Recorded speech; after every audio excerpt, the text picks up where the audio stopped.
Selamat siang untuk kita semua. Perkenalkan, saya atas nama Maria Ines Tresapare, mahasiswa Sekolah Tinggi Keguruan dan Ilmu Pendidikan Citra Bakti Ngada, semester 6. Hari ini saya akan membawakan presentasi pertemuan 2 sampai pertemuan 7 mata pelajaran pembelajaran tematik. Pertemuan 2 berdasarkan hasil wawancara bersama kepala sekolah di SDI Bogo, di mana sekolah tempat magang kami sudah melakukan wawancara dengan kepala sekolah dan Bapak Ibu guru untuk pembelajaran tematik. Mereka sudah menerapkannya di tahun yang lalu. Untuk tahun ini mereka tidak menerapkan pembelajaran tematik.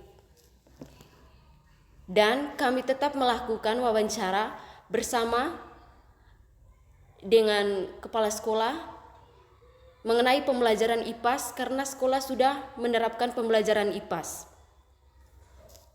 Ibu Kepala Sekolah SDI Bogo menjelaskan bahwa pembelajaran IPAS atau ilmu pengetahuan alam dan sosial di Sekolah Dasar SDI Bogo merupakan pendekatan yang mengintegrasikan konsep ilmu pengetahuan alam dan sosial dalam pembelajaran.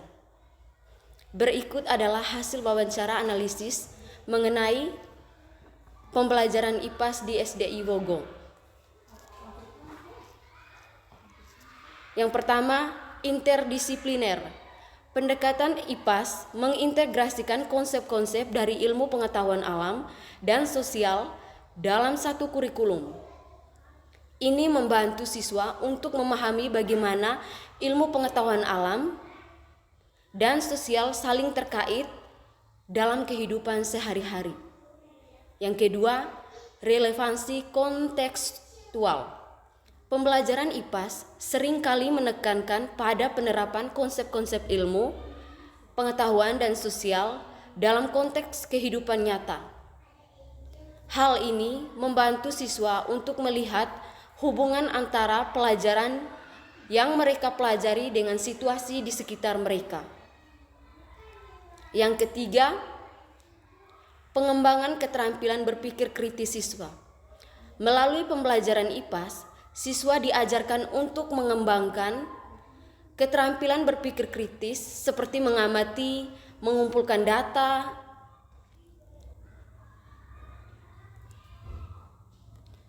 menganalisis informasi, dan membuat kesimpulan.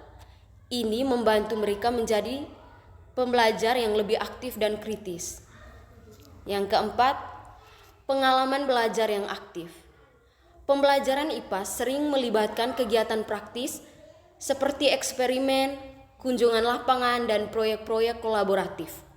Hal ini memungkinkan siswa untuk belajar secara aktif dan mendapatkan pengalaman langsung tentang konsep-konsep yang dipelajari. Yang kelima, pengembangan sikap sosial dan kewarganegaraan. Pembelajaran IPAS juga mencakup pembelajaran tentang nilai-nilai sosial, kewarganegaraan, dan keberlanjutan. Ini membantu siswa untuk menjadi warga yang bertanggung jawab, peduli terhadap lingkungan sosial dan alam. Yang keenam, evaluasi holistik. Evaluasi pembelajaran IPAS tidak hanya menilai pemahaman siswa terhadap konsep-konsep ilmu, pengetahuan, dan sosial, tetapi juga keterampilan berpikir kritis, kemampuan berkolaboratif, dan sikap terhadap pembelajaran. Hal ini memungkinkan guru untuk mendapatkan pemahaman yang lebih holistik tentang perkembangan siswa.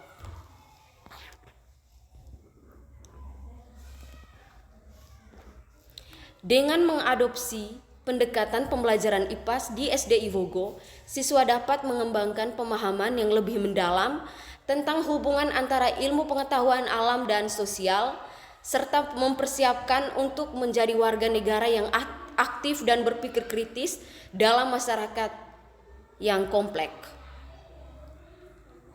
Pertemuan 3, Dari hasil wawancara bersama Ibu Kepala Sekolah di SD Iwogo, bahwa pembelajaran IPAS atau ilmu pengetahuan sosial di Sekolah Dasar SD Iwogo merupakan pendekatan yang mengintegrasikan konsep ilmu pengetahuan alam dan sosial dalam pembelajaran. Berikut adalah hasil analisis mengenai pembelajaran IPAS di SD. Yang pertama, interdisipliner. Pendekatan IPAS mengintegrasikan konsep-konsep dari ilmu pengetahuan alam dan sosial dalam satu kurikulum. Ini membantu siswa untuk memahami bagaimana ilmu pengetahuan alam dan sosial saling terkait dalam kehidupan sehari-hari. Yang kedua, relevansi kontekstual. Pembelajaran IPAS seringkali menekankan pada penerapan konsep-konsep ilmu, pengetahuan, dan sosial dalam konteks kehidupan nyata. Hal ini membantu siswa untuk melihat hubungan antara pelajaran yang mereka pelajari dan situasi di sekitar mereka. Yang ketiga, pengembangan keterampilan berpikir kritis. Melalui pembelajaran IPAS, siswa diajarkan untuk mengembangkan keterampilan berpikir kritis seperti mengamati, mengumpulkan data, menganalisis informasi, dan membuat kesimpulan. Ini membantu mereka menjadi pembelajar yang lebih aktif dan kritis.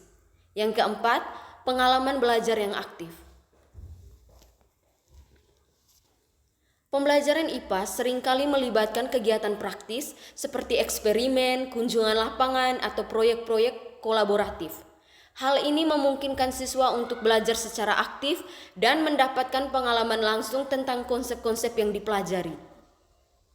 Yang kelima, pengembangan sikap sosial dan kewarganegaraan. Pembelajaran IPAS juga mencakup pembelajaran tentang nilai-nilai sosial, kewarganegaraan, dan keberlanjutan. Ini membantu siswa untuk menjadi warga yang bertanggung jawab dan peduli terhadap lingkungan alam dan sosial. Yang keenam, evaluasi holistik. Evaluasi pembelajaran IPAS tidak hanya menilai pemahaman siswa terhadap konsep-konsep ilmu pengetahuan alam dan sosial, tetapi juga keterampilan berpikir kritis, kemampuan berkolaborasi, dan sikap terhadap pembelajaran. Hal ini memungkinkan guru untuk mendapatkan pemahaman yang lebih holistik tentang perkembangan siswa.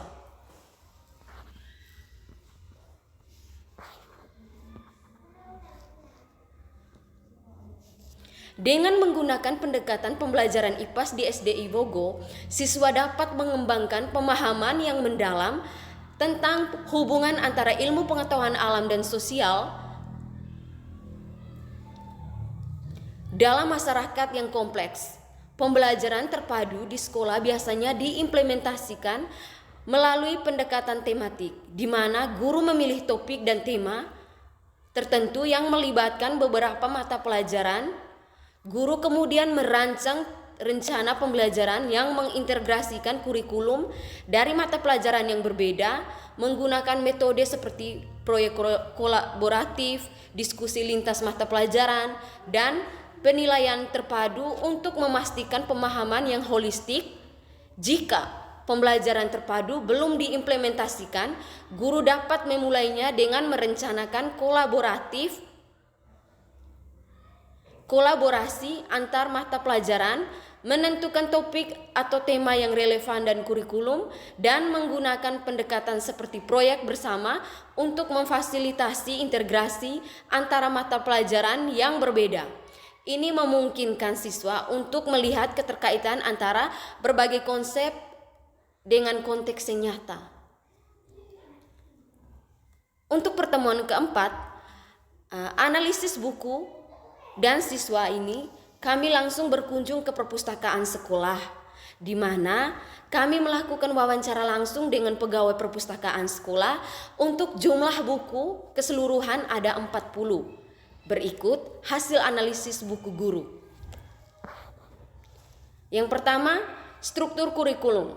Untuk mengevaluasi kesesuaian bahan ajar dengan kurikulum yang berlaku dan memastikan mencakupnya semua standar yang kompetensi yang ditetapkan. Yang kedua, kesesuaian materi dengan tingkat kelas untuk menilai apakah kompleksitas materi sesuai dengan tingkat yang dituju. Yang ketiga, keterkaitan materi dengan konteks siswa untuk memastikan relevansi materi yang keterkaitannya dengan konteks siswa. Analisis buku siswa. Untuk analisis buku siswa ini, kami langsung berkunjung ke perpustakaan sekolah, di mana kami melakukan wawancara langsung dengan pegawai perpustakaan. Untuk jumlah buku siswa keseluruhannya ada 1.275 buku. Berikut hasil analisis buku siswa. Yang pertama, keterbacaan dan keterpahaman. Penilaian terhadap kemudahan pemahaman teks dan instruksi yang disajikan dalam buku siswa. Untuk menilai kemudahan pemahaman teks dan instruksi yang disajikan dalam buku siswa tersebut. Yang kedua, kelengkapan materi. Evaluasi terhadap kecukupan materi yang disajikan dalam buku siswa untuk mencakup semua konsep yang diperlukan dalam kurikulum. Yang ketiga, aktivitas pembelajaran yang diusulkan. Menilai keberagaman dan relevansi aktivitas yang diajukan dalam buku siswa untuk memperkuat pemahaman konsep. Dengan melakukan langkah-langkah ini, guru dapat menilai keberagaman dan relevansi aktivitas yang diajukan dalam buku siswa untuk memperkuat pemahaman konsep sehingga dapat meningkatkan efektivitas pembelajaran. Pertemuan 5. Untuk melakukan analisis perencanaan pembelajaran di sekolah mitra, kami mahasiswa dapat mengikuti langkah-langkah sebagai berikut. Yang pertama, pemahaman kurikulum. Teliti kurikulum berlaku di sekolah mitra termaksud standar kompetensi, indikator pencapaian, dan materi pembelajaran yang diharapkan. Standar kompetensi adalah kumpulan kriteria atau harapan yang telah ditetapkan oleh pemerintah atau lembaga pendidikan sebagai panduan untuk mengukur pencapaian siswa dalam suatu mata pelajaran atau bidang studi tertentu. Yang kedua, indikator pencapaian adalah parameter konkret atau deskripsi perilaku yang digunakan untuk mengukur pencapaian atau kemajuan siswa dalam mencapai standar kompetensi yang ditetapkan. Indikator pencapaian memberikan gambaran tentang tingkat kemampuan atau keterampilan yang diharapkan dari siswa pada akhir pembelajaran suatu mata pelajaran atau bidang studi tertentu. Yang ketiga, materi pembelajaran yang diharapkan merujuk pada konsep-konsep topik atau materi yang diharapkan yang diajarkan kepada siswa dalam suatu kurikulum program pembelajaran. Yang kedua, evaluasi rencana pembelajaran. Tinjauan rencana pembelajaran yang disiapkan oleh guru di sekolah mitra untuk suatu periode tertentu seperti 1 minggu atau 1 bulan. Rencana ini bisa mencakup jadwal, tujuan pembelajaran, materi yang diajarkan, aktivitas pembelajaran, dan penilaian. Yang ketiga, pemetaan dengan kurikulum.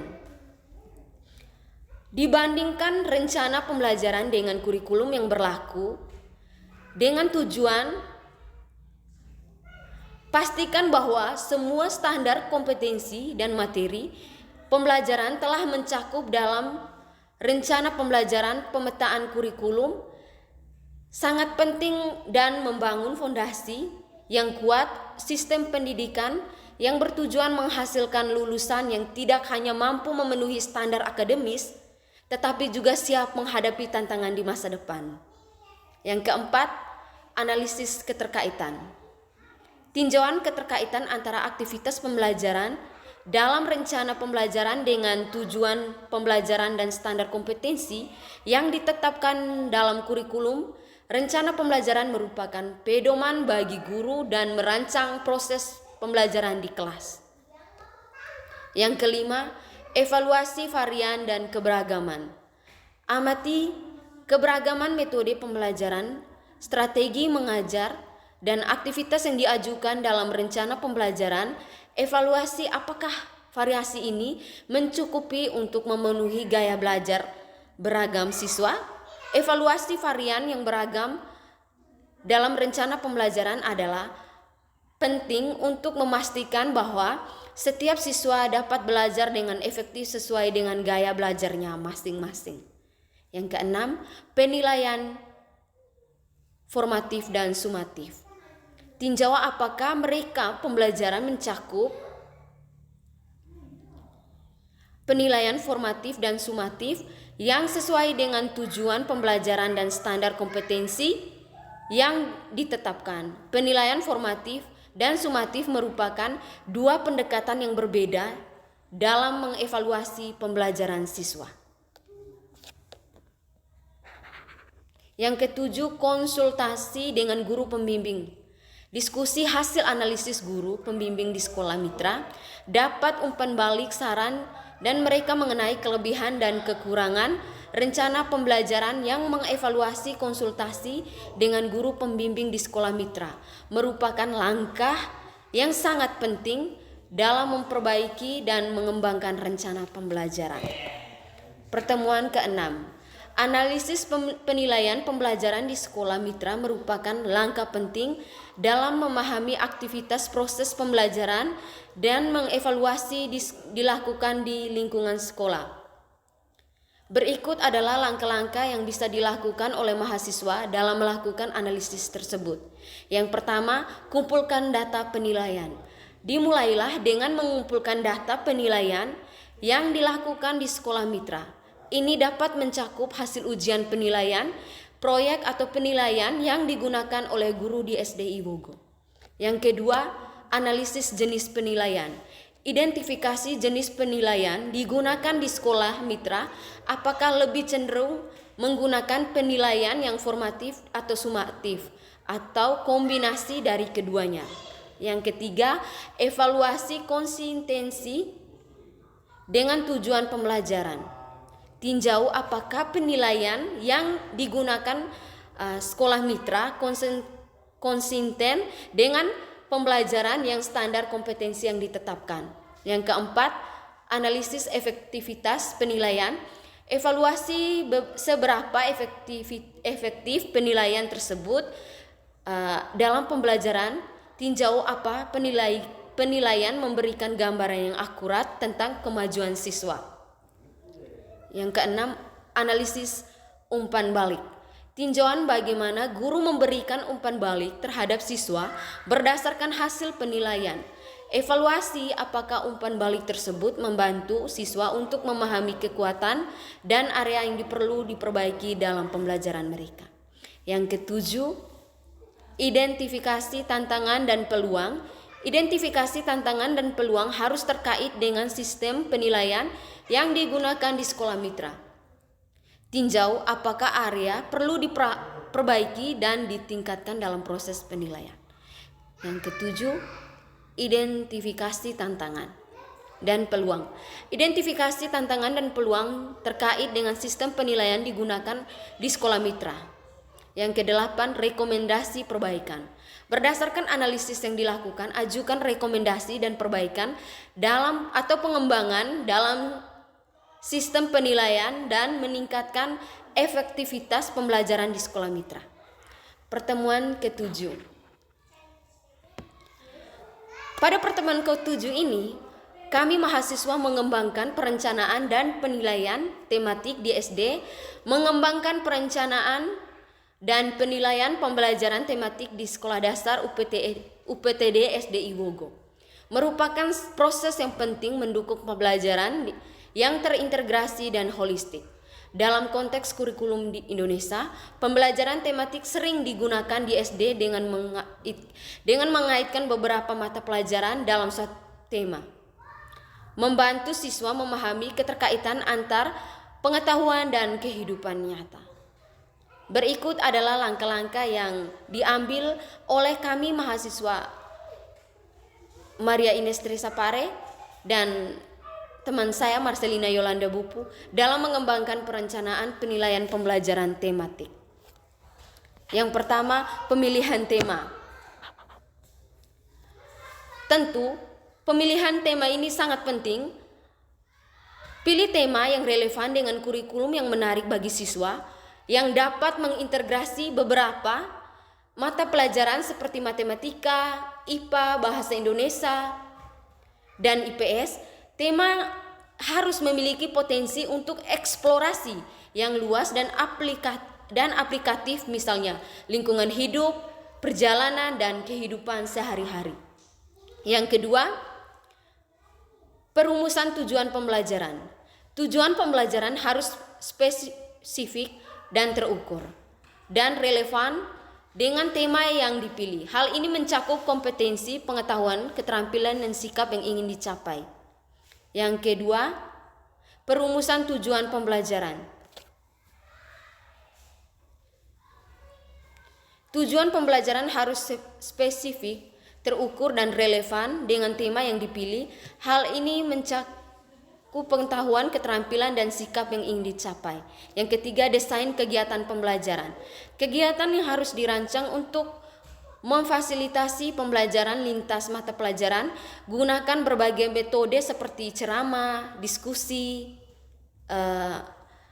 proyek, dan kunjungan lapangan yang mendukung siswa untuk mengeksplorasi dan mempraktikkan materi pembelajaran secara aktif. Yang keempat,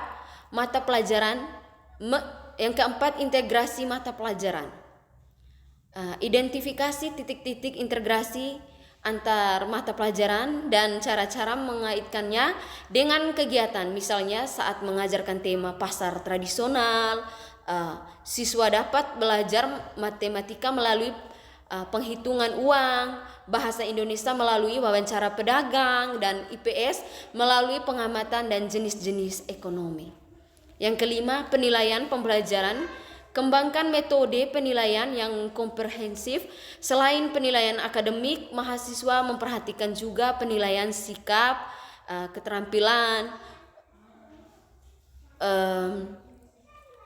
Gunakan berbagai jenis penilaian seperti observasi, portofolio, proyek, dan tes tertulis yang terintegrasi dalam tema.